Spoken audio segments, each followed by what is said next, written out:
Since 2008, the Marvel Cinematic Universe has risen to decisively dominate the domestic and international box office. Made up of what were considered at the time to be C-list characters, the MCU has made household names out of Iron Man, Thor, the Guardians of the Galaxy, and many others. This is in large because Marvel had decades of stories and character development upon which to build when constructing their film universe. But as one can imagine, the involvement of hundreds of writers over all of those years has led to some pretty unusual stories, and more than a few moments that are just, well, straight up weird. So today, we're going over 10 of the weirdest moments from the pages of Marvel Comics.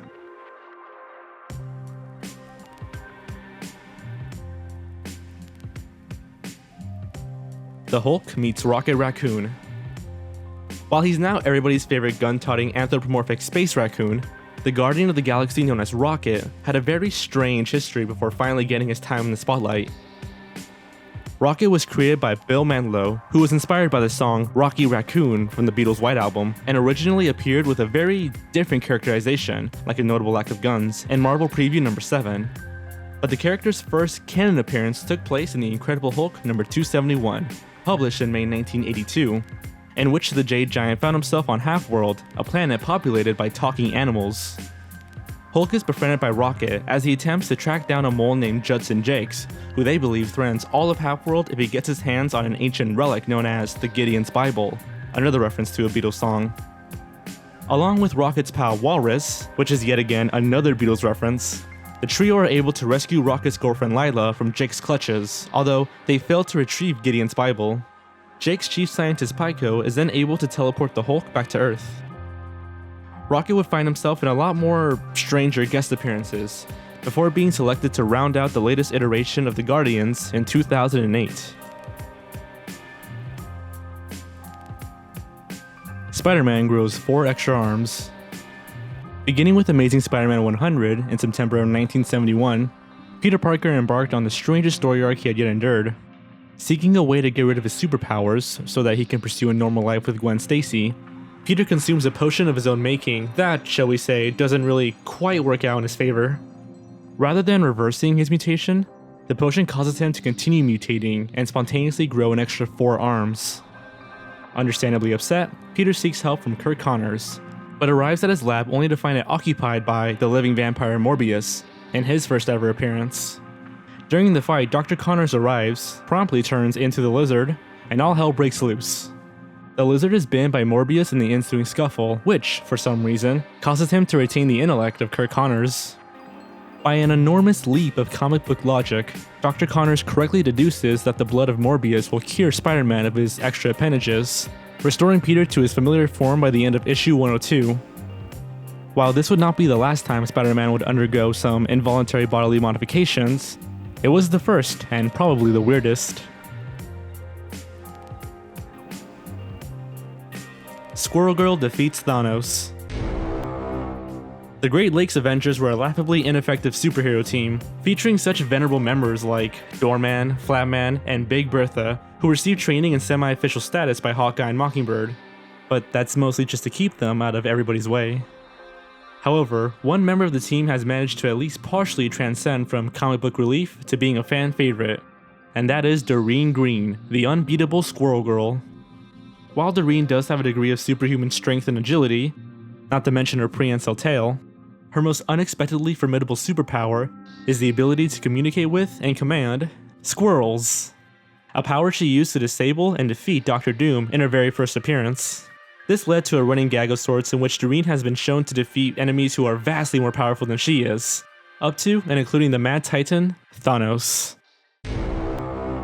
That's right. In the 2006 Great Lakes Avengers Christmas issue, Squirrel Girl stumbles upon Thanos, charging a device to drain the life force of every living being, and attacks without hesitation.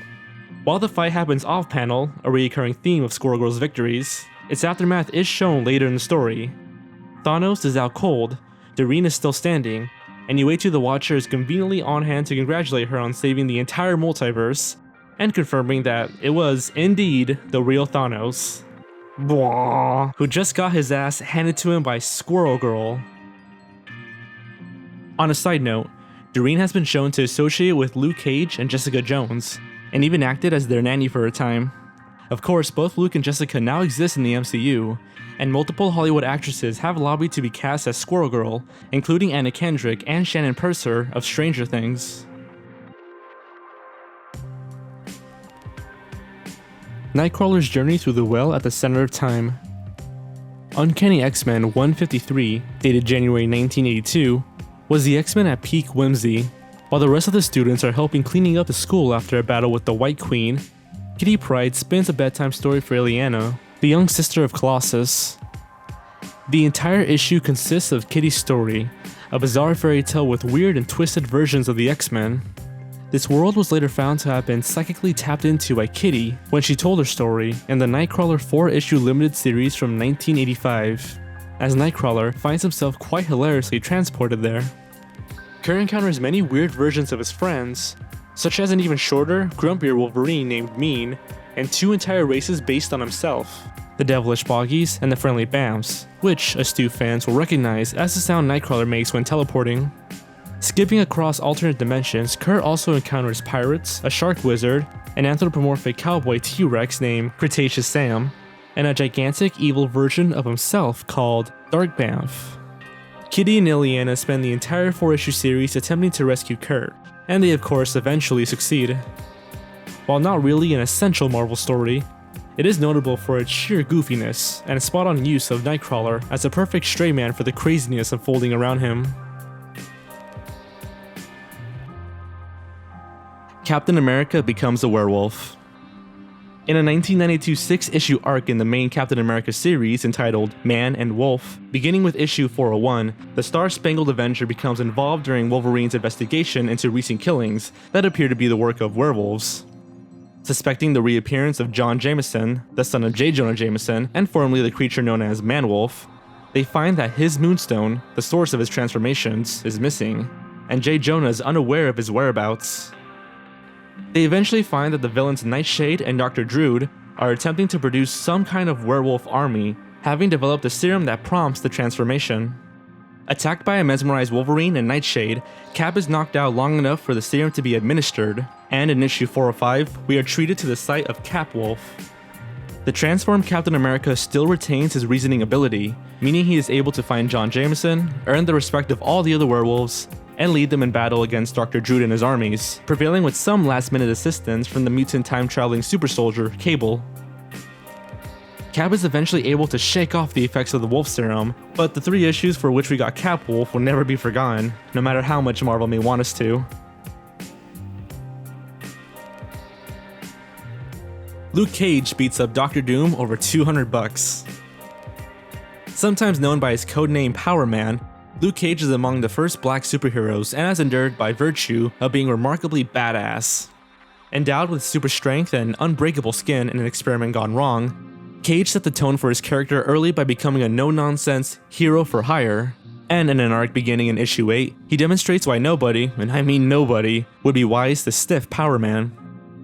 Hired by an anonymous guy on the street who represents a rich client, Cage is promised $200 to track down 4 men who have gone away with company secrets, only to learn that his targets are actually robots, and the rich client is actually Dr. Doom, which doesn't please Luke that much.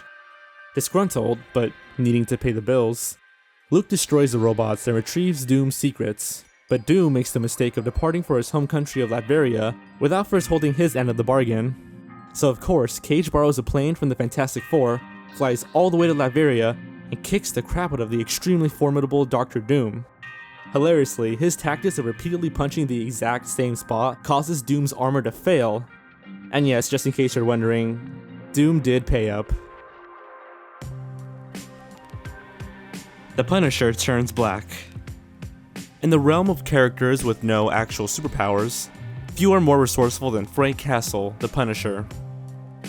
Debuting as an antagonist in The Amazing Spider-Man 129, way back in 1974, the Punisher quickly became a fan favorite due to his sympathetic backstory and his uniquely brutal and uncompromising methods of dishing out justice. However, even Frank Castle is not immune from storylines which sometimes took hard left turns into the outright ridiculous. In a 1992 story arc called Final Days, the Punisher is tricked into being arrested and jailed by the Kingpin, In a scene which may have inspired a very similar one in season 2 of the Netflix series Daredevil, Frank is attacked by a horde of enraged inmates, many of whom he helped put there. With his face slashed to ribbons by the villain Jigsaw, Frank still manages to make his escape and enlists the help of a junker hooker, who just so happens to be able to perform complex plastic surgery to repair his face and alter his appearance. Of course, for some reason, the procedure requires the use of melanin, and when Frank awakens, well, he's a black guy. Heading for Chicago to retrieve a stash of weapons, Frank is immediately hassled by the police, but is aided by none other than Luke Cage, who takes Frank in. The two begin working together to clean up the streets, which results in some differences of opinion about the use of lethal force and some bizarre conversations about race. The side effect of Frank's surgery eventually wears off, but not before Frank is somehow identified by the Kingpin and bailed out yet again by Power Man, and I really can't stress how cool that character is. Howard the Duck's arch-nemesis manufactures boy bands. Perhaps the single most unlikely hit comic series ever, Howard the Duck allowed for Marvel's writers to go to some seriously strange places. Introduced as a one-off character in the pages of the similarly weird Man-Thing, Howard became popular specifically among college students, whose taste for the surreal and psychedelic made hits out of titles like Doctor Strange and Howard the Duck. Howard's creator Steve Gerber was absent from the series for much of its run, but returned to pen new stories under the Marvel Max imprint in 2002. Being for mature audiences, the series went off the rails very quickly. It features the return of Howard's arch-nemesis, the bell-headed Dr. Bong, and it is shown that as part of his nefarious plan to bring the world down to its knees, he is genetically growing boy bands from scratch in order to distract and dumb down the population. The story gets kind of stranger as Howard is doused with chemicals and temporarily turned into a rat rather than a duck. This is hilarious for multiple reasons. One, the Walt Disney Company had, once upon a time, threatened to sue Marvel over Howard, citing a resemblance to that of Donald Duck. Howard's transformation into a bastardized mouse-like form was almost certainly a reference to this, and a huge piss off to Disney, which of course bought Marvel for $4 billion in 2009. Peter Porker, the Spectacular Spider-Ham. Under the Star Comics imprint, Marvel published stories meant for child readers, some including legacy characters acquired from defunct publishers, such as Richie Rich and Heathcliff. Its signature title, however, was an incredibly goofy take on mainstream Marvel's most popular character. In 1987, Star released the first bi-monthly issue of Peter Porker, the Spectacular Spider-Ham. The series takes place in a world of talking animals with appropriately silly names. In a weird-ass scrambling of Spider-Man's origin story, the protagonist is a spider named Peter, who lives in a laboratory of scientist and pig May Porker. Accidentally irradiating herself with an atomic power hairdryer of her own design, May the pig freaks out and bites Peter the spider, who then himself transforms into a pig with familiar spider-like powers. Throughout the series' 17-issue run, Peter Parker found himself coming up against anthropomorphic animal versions of villains such as Dr. Doom and the King Pig, and of course also assisted by friends like Captain Americat, Daredevil, and the Goose Rider. Although obviously aimed squarely at children, Spider-Ham did show up at a crucial point in the mainstream Marvel Spider-Verse storyline, which featured versions of Spider-Man from dozens of alternate realities, confirming the character's canon. Iron Man's armor falls in love with him. We all know that Tony Stark has employed about 1 billion versions of his Iron Man armor, and that no two are alike.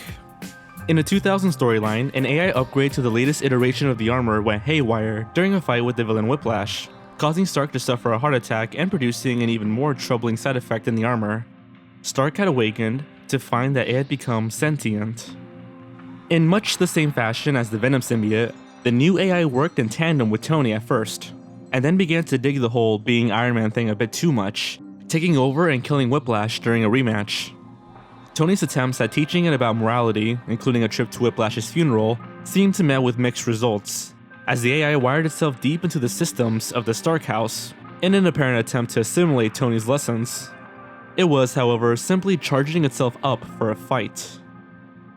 Confronting the sentient armor with a different armor, Tony was holding his own, but his appearance in a different suit had an unforeseen effect. Jealousy. The new armor ripped off the old armor, piece by piece, subsequently torturing Stark for a week on a deserted island, leaving him to die. Supposedly out of love for its creator, who the armor wanted to assimilate with permanently. In a bizarre ending, the armor returned to find Stark alive and fighting, though he was quickly overpowered. The armor then removed its faceplant to reveal a cyborg face, adding that once it is completed with synthetic skin, no one will ever miss the real Stark. This prompted yet another heart attack for Tony, and in a last-second change of heart, the armor then ripped out its own cyborg heart and gave it to Tony, saving his life.